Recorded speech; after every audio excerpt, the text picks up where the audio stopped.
पैठण ते छत्रपती संभाजीनगर मार्गावर गेल्या 1.5 वर्षांपासून पाईपलाईन आणि रस्त्यांच्या कामाची गती अत्यंत संथपणे सुरू असून विशेष म्हणजे बिडकीन ते चितेगाव जलवाहिनी पाईपलाईनच्या आणि चौपदरीकरणाचं काम कित्येक महिन्यांपासून सुरू आहे।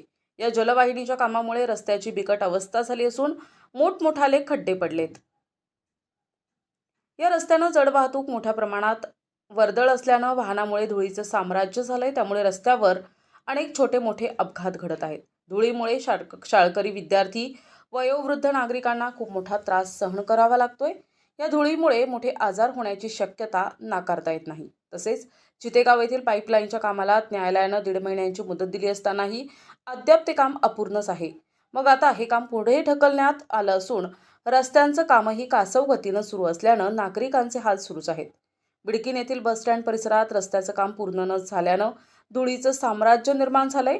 या धुळीमुळे परिसरातील फळ विक्रेते, किराणा दुकानदार, भाजी चहा विक्रेते आणि इतर व्यापारी मोठ्या अडचणीत सापडलेत। धुळीचे थर साचलेले असल्यानं व्यापाऱ्यांच्या वस्तू विक्री होत नाहीयेत। या प्रदूषणामुळे शरीरावर सुद्धा याचा विपरीत परिणाम व्हायला लागलाय। श्वसनाचे विकार वाढण्याची शक्यता निर्माण झाली आहे।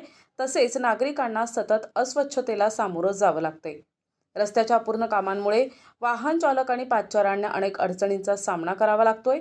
सततच्या वाहतुकीमुळे अपघातांचं प्रमाण वाढण्याची शक्यता आहे। मात्र प्रशासन या गंभीर समस्येकडे डोळेझाक करत असल्याचं दिसून येतंय।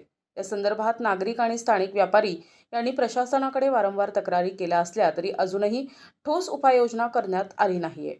बिडकीनकरांच्या आरोग्याशी आणि सुरक्षेशी खेळण्याचा हा प्रकार तातडीनं थांबवावा आणि अपूर्ण कामे तात्काळ पूर्ण करावीत अशी मागणी सर्व बिडकीनकरांकडून होत आहे।